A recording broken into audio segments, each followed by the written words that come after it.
प्रकृति में प्रयोजन फिलॉसफी का, दर्शन का एक शब्द है। इसको जरा ध्यान से सोचेंगे, सभी लॉकडाउन में घर में है, आत्म समीक्षा आत्म परीक्षण का है समय, ये इंट्रोस्पेक्शन करें।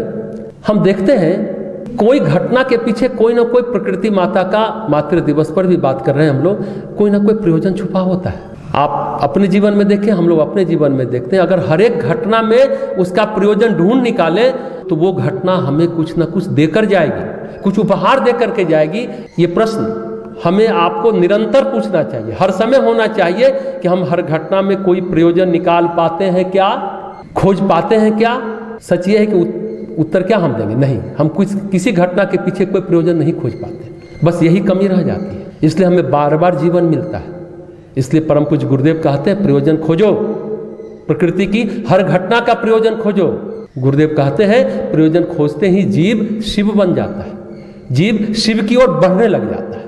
जीव और शिव का फर्क बस इतना ही है, जैसे राख लगे अंगारे वो हो गया जीव, और प्रज्वलित अग्नि हो गया शिव, यही है।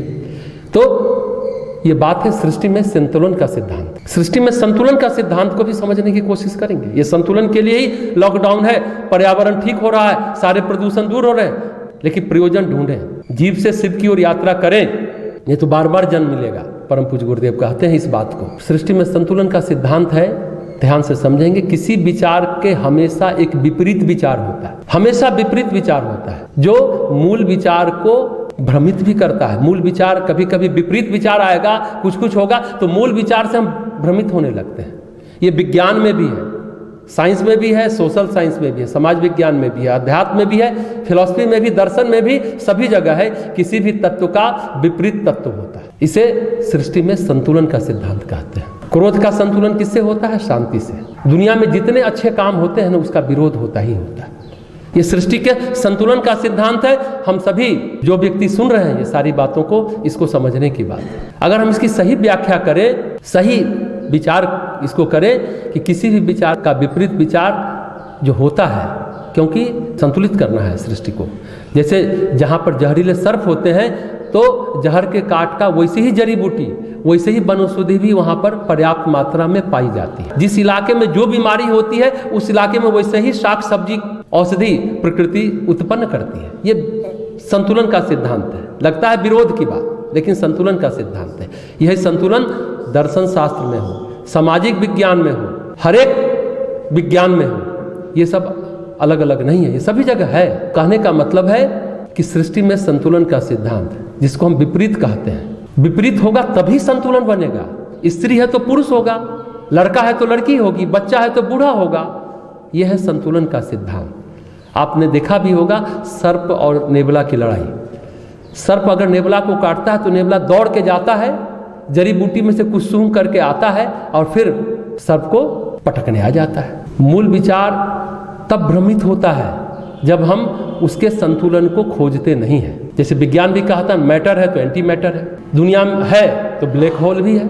ये ब्लैक होल जिसमें सारी दुनिया समा सकती है, यह संतुलन का सिद्धांत है। बड़ी बात है, जैसा हमने कहा दुनिया में अगर हमारे अंदर क्रोध है तो शांति भी है, और दुनिया में अच्छे काम करने वालों का विरोध जो है ना, वो भी एक प्रकार से प्रकृति का संतुलन है। जिस विषय पर हम बात करना चाहते हैं, शांति कुंज हरिद्वार पर कुछ लोगों ने अपने मन से, अपने से कुछ ने उंगली उठाने की हिम्मत की है।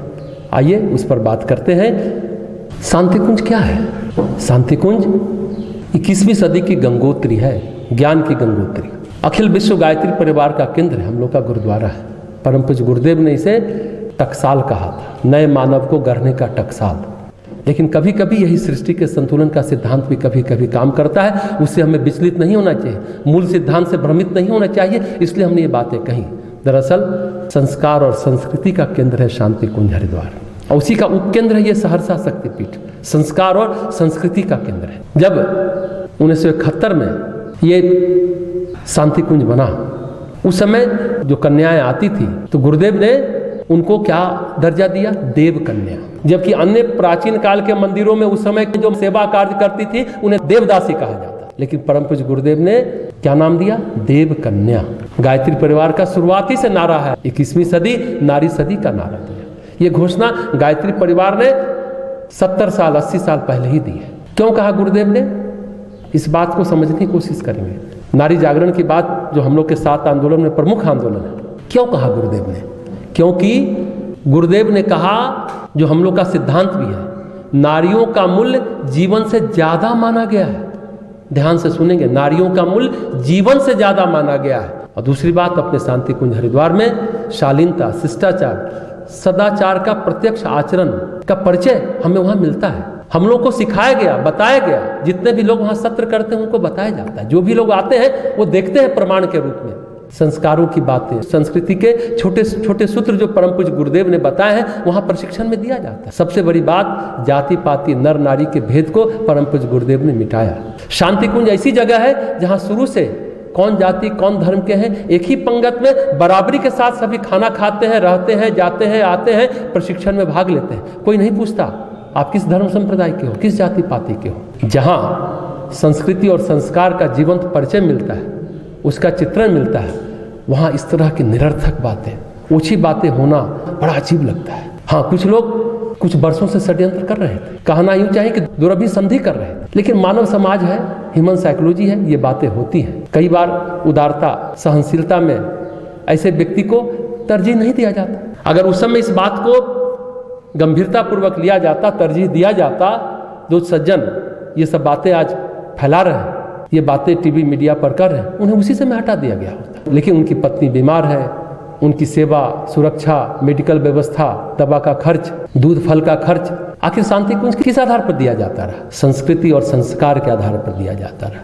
क्योंकि जिस उद्देश्य को लेकर शांति कुंज चला है और चल रहा है, इस बात की दिल कभी गवाही नहीं देता है कि उन्हें हटाया जाए या निकाला जाए। ये बहुत बड़ी बात है। सभी जान रहे हैं कि वो सज्जन क्या कर रहे हैं, आरोप है, लेकिन किसी ने उनके साथ कोई गलत व्यवहार नहीं किया, किसी ने उन्हें कोई प्रताड़ित नहीं किया।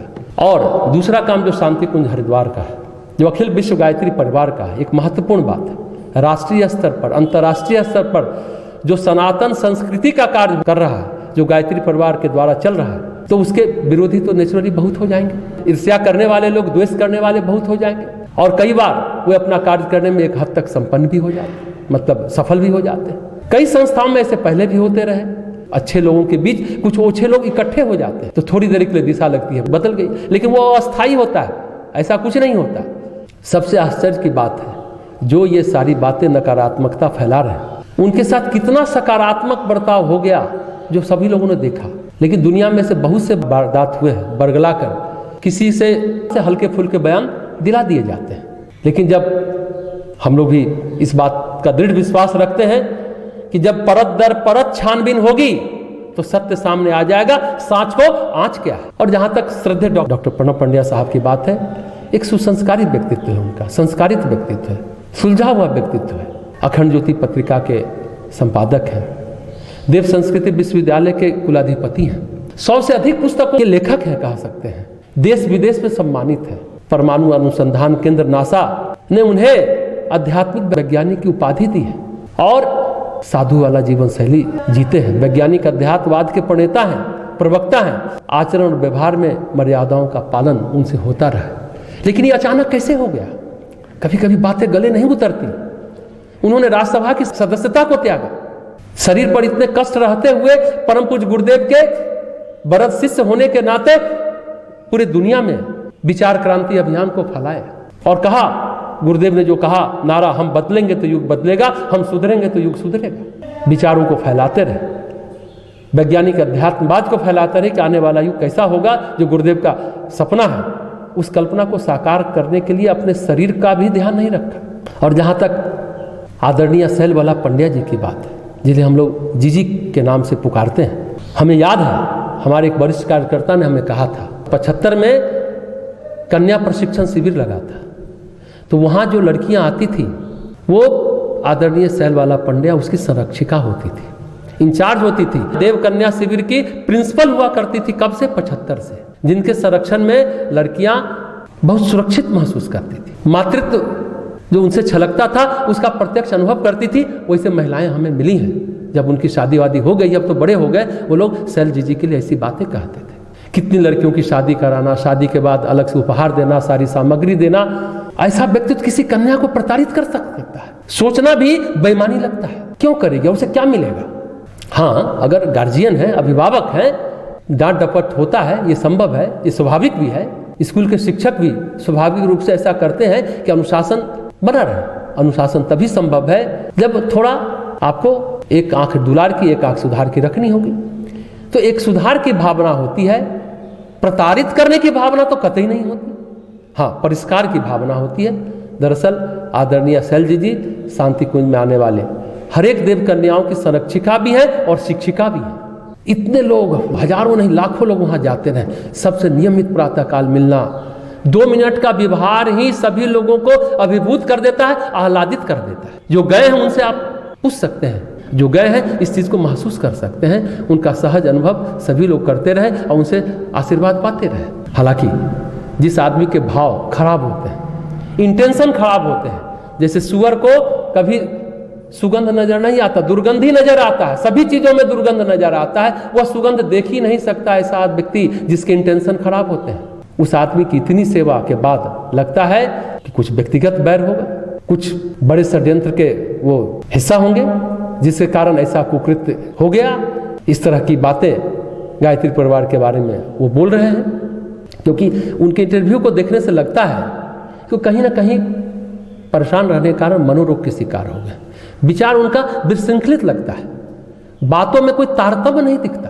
तो कहने का अर्थ है, हम एक घटना इसमें बताना चाहेंगे ऐसे व्यक्तियों के बारे में जो इस तरह का काम करते हैं। एक मिहिरकुल नाम का राजा था, भगवान शिव का बड़ा अनन्य भक्त था। वो बोलता था कि भगवान शिव को शमशान प्रिय है, हम पूरी दुनिया को शमशान बना देंगे। नाम ले रहा है भगवान शिव का, हम शिव का ही कार्य कर रहे हैं, लेकिन दुनिया को शमशान बनाएंगे। ऐसी उल्टी खोपड़ी लगता है इन महानुभाव की भी है क्या? तो हम गुरु जी का काम कर रहे हैं, गुरु के प्रति मेरा समर्पण है और हमेशा बना रहेगा, लेकिन काम क्या कर रहे हैं? शमशान बनाने का, विध्वंस का काम कर रहे हैं, सृजन का काम नहीं कर रहे। वो मिहिरकुल कहता था, हाथी को पहाड़ पर से फेंकता था, जब हाथी चिंघारते हुए नीचे लोटपोट होकर गिरता था तो अट्टहास लगाता। वो बोलता था, राजाओं का काम घुंघरू की आवाज सुन करके मनोरंजन करना नहीं है। वो कहता था मिहिरकुल कि तलवार की जब झंकार होती है उससे मनोरंजन होता है वीरों का। ऐसे भी परिभाषा लोग करते हैं। क्या करेंगे ऐसे व्यक्तियों का? विडंबना है, मिहिरकुल वाला आचरण हो रहा है। नाम गुरु जी का, काम ध्वंस का, सृजन का नहीं हो रहा है। एक घटना का और हम जिक्र करना चाहेंगे। जब पांडिचेरी में श्री अरविंद द्वितीय विश्व युद्ध चल रहा था, उस पर चर्चा कर रहे थे कि इसे कैसे रोका जाए। श्री अरविंद हिटलर, मुसोलिनी इत्यादि के विरोधी थे, प्रखर विरोधी थे। लेकिन उसी आश्रम में कुछ ऐसे लोग थे जो कहते थे, अगर हिटलर जीत जाएगा ना तो भारत स्वतंत्र हो जाएगा, अगर अंग्रेज जीतेंगे, इंग्लैंड जीतेगा, मित्र राष्ट्र जीतेगा तो भारत तो गुलाम का गुलाम ही रहेगा, हिटलर को जीतने देना चाहिए। श्री अरविंद ने कहा, हिटलर के पीछे जो शक्ति क्रियाशील है वो आसुरी शक्ति क्रियाशील है। भारत आध्यात्मिकता का केंद्र है। अगर हिटलर जैसी आसुरी शक्तियां भारत में आ गई तो भारत जो सनातन धर्म का ध्रुव केंद्र है वह लुप्त हो जाएगा। भारत 10,000 साल पीछे चला जाएगा, असुरता यहाँ छा जाएगी। खंडित आजादी पर भी उन्होंने कहा था कि एक बार फिर भारत पर दासता की बात होगी, 200 साल गुलामी की बात लोग प्रयास करेंगे, लेकिन हम अपनी तप से उसको दूर करेंगे। ये बातें सुनने में कुछ लोगों को अटपटी लग सकती है, लेकिन अगर इसको सूक्ष्मता को समझने की कोशिश करते होंगे, सूक्ष्म जगत की हलचलों को जो संवेदनशील व्यक्ति होंगे, जिनकी थोड़ी दूरदर्शिता होगी, थोड़ी गहरी पकड़ होगी, वो इस बात को भली भांति समझेंगे। 1850 से 1950 तक भारत का तमस का काल है, तमोगुण है, आलस, प्रमाद, जड़ता, जिसके लिए स्वामी रामकृष्ण परमहंस और विवेकानंद आए, जड़ता को हटाए, तमस को हटाए, भारत फिर से जगा, उठ खड़ा हुआ। गुरुदेव ने इस बात को कहा कि 1950 से 2050 तक रजोगुण रहेगा, स्वार्थ और अहंकार का बोलबाला होगा। लोग क्रियाशील तो होंगे, सक्रिय होंगे, अपने महत्वाकांक्षी की पूर्ति करेंगे। तमस में निष्क्रिय थे, यहाँ सक्रिय होंगे। उसके बाद सतोगुण का काल आएगा, जिसमें लोग निर्विकार भाव से फल की आकांक्षा किए बिना कार्य करेंगे। इस पर मानव जाति का उद्धार होगा, इस पर ये लोग काम कर रहे हैं। रामकृष्ण परमहंस, विवेकानंद, उसका श्री अरविंद, रमण महर्षि, उस क्रम को आगे बढ़ाते हुए परम पूज्य गुरुदेव वेद मूर्ति तपोनिष्ठ पंडित श्री राम शर्माचार्य इस काम को आगे बढ़ाए। ये एक सूक्ष्म जगत का परिशोधन कैसे हो, दुनिया कैसे ठीक हो, इस पर बहुत सारे लोग काम कर रहे हैं। इस बात को लोग प्रत्यक्ष अनुभव नहीं करेंगे। श्री अरविंद ने भारत की कुंडली जगाई, प्रत्यक्ष में महात्मा गांधी काम करते रहे, लेकिन उनका अप्रत्यक्ष योगदान श्री रमण महर्षि का और श्री अरविंद का बहुत रहा। तो उन्होंने कहा कि अगर ऐसे व्यक्ति जो हिटलर की वकालत कर रहे हैं, हिटलर के पक्ष में सोच रहे हैं, अंग्रेज जीतेगा तो भारत जल्दी स्वतंत्र होगा, श्री अरविंद ने उस गोष्ठी में स्पष्ट शब्दों में कहा, हम लोग सामूहिक चेतना पर प्रयोग कर रहे हैं। जो लोग हिटलर के हितैषी हैं, कृपया वे आश्रम छोड़ दें। बड़ी बात कही श्री अरविंद ने। उन सब को व्यक्तियों को ये बात समझ में आनी चाहिए। ये बड़ी चीज है, ये सच्ची घटना है। ये अरविंद साहित्य में आप देख सकते हैं। ये युग निर्माण योजना दैवी योजना है, ईश्वरीय योजना है। जब हम सभी गायत्री परिजन पूरे देश विदेश में सामूहिक साधना कर रहे हैं, असुरता विविध प्रकार से हमें बरगलाएगी, बाधा उत्पन्न करेगी। जैसे हमने कहा, प्रत्येक विचार के विपरीत एक विचार संतुलित चलता है, मूल विचार भ्रमित होता है। हमें भ्रमित नहीं होना है, क्योंकि संतुलन है, सृष्टि के संतुलन का सिद्धांत है। प्रकृति के प्रयोजन को पता कर लेंगे, ढूंढ लेंगे, खोज लेंगे तो बात बनती चली जाएगी। उस सज्जन को आम कार्यकर्ता ने भी उनके परिवार की बीमारी देखकर सब तरह की मदद की, आर्थिक मदद भी की। ये स्पष्ट है। हमें यह भी पता है कि उनके परेशानी को देख करके शांति कुंज व्यवस्था ने दूध, फल का, दवा का बिल या सभी प्रकार का बिल उनका पेमेंट किया, पैसा दिया। आदरणीय शैलजी जी उनकी धर्मपत्नी को देखने उनके निवास पर गए। जब उनके पिताजी भी बीमार पड़ गए तो उन्हें अलग से एक फ्लैट दिया गया, जहां उन्हें धूप लगे, हवा लगे। शांति कुंज में निवास होते हुए अलग से निवास दिया गया, जहां उनके पिताजी अच्छे से रह सके और इलाज करा सके। अभी भी उनका परिवार शांति कुंज में सुखी, सम्मानित है, खासकर उनकी पत्नी। और उस व्यक्ति ने यहाँ रहते पढ़ाई की, पीएचडी के लिए छुट्टी लेकर अभी रह रहे हैं, अलग से कोचिंग चलाते रहे। किसी ने कुछ नहीं कहा कि चलो परेशान है, इन बातों को साइड किया गया, क्योंकि इंसानियत, करुणा, दया के भाव के साथ। लेकिन वो छुट्टी का कहाँ उपयोग कर रहे हैं? अरे इतनी ही आपत्ति है तो आप आश्रम की सुविधाओं को छोड़ क्यों नहीं देते? हालांकि ये कोई पहली बार नहीं है। परम पूज्य गुरुदेव के समय भी एक लोकेश जी थे, उन्हें देश विदेश भेजा गया, काफी सम्मान दिया गया, उनको काफी आगे बढ़ाया गया। 1984 में अपनी खिचड़ी अलग पकाने लगे। अच्छे काम करने वालों का विरोध होता ही, जैसा हमने कहा, सृष्टि के संतुलन का सिद्धांत है। हम बस इतना ही कहना चाहेंगे। परंतु गुरुदेव सभी को सद्बुद्धि दे। यह मिशन सनातन धर्म, मानव धर्म पर काम कर रहा है। हम बस यही प्रार्थना कर सकते हैं।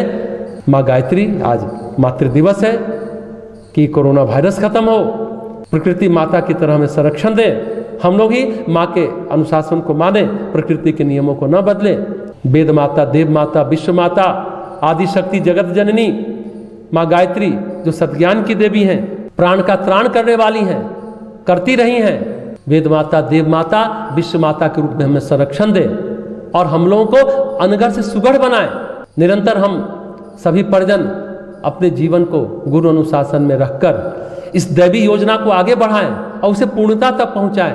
यही प्रार्थना पूज्यवर से करते हैं, वंदनीय माता जी से करते हैं। आइए अब इन बातों को हमारे सभी परिजन सुन रहे होंगे। कोई मनोमालिन्य अपने अंदर नहीं लावे। हमें और डट करके खड़ा होना है। असुरता का पांव नहीं टिकेगा। प्रकृति के विरोध में खिचड़ी अलग पकाने लगते हैं, लेकिन वो टिक नहीं पाते, वो भी नहीं टिकेंगे। दूध का दूध, पानी का पानी होगा। माँ गायत्री से, परम पूज्य गुरुदेव से, वंदनीय माता जी से प्रार्थना करते हैं और कि हम लोग इस कारवां को आगे बढ़ाते रहें, सतत आगे बढ़ाते रहें। जो गीत हम लोगों ने गाया, हमें आपका संरक्षण मिलेगा, हम लोग आगे बढ़ते चलेंगे। ये कारवां आगे बढ़ता चलेगा, निरंतर आगे बढ़ता चला जाएगा। और हम लोग जिस लक्ष्य को लेकर चले हैं, जिसके लिए हम लोग अपने को सौभाग्यशाली मानते हैं कि हम पूज्य गुरुदेव के अंग अवयव बन सके। अंग अवयव वाला पन्ना पढ़ के देखें। पूज्य गुरुदेव ने कोई संस्था नहीं बनाया, गायत्री परिवार बनाया। परिवार का टच दिया, वो भाव दिया।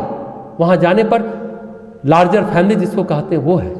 और कभी किसी को शिष्य की बात तो हुई ना, वो तो शिष्य बनाते ही नहीं थे, कहते थे हमारे अंग अवयव है, हमारे अंग हैं। लेकिन जब अंग में कुछ गड़बड़ी आ जाती है, नासूर हो जाता है, बहुत ज़्यादा विषाक्तता आ जाती है, इन्फेक्शन आ जाता है, तो बहुत बुझे मन से दर्द के साथ उस अंग को काटना भी पड़ जाता है। ताकि बाकी अंग सुरक्षित रहे। आइए परम पूज्य गुरुदेव से, वंदनीय माता जी से प्रार्थना करें, सभी को सद्बुद्धि मिले, मातृ दिवस पर सबको सद्ज्ञान मिले, हम अंधघर से सुगढ़ बने।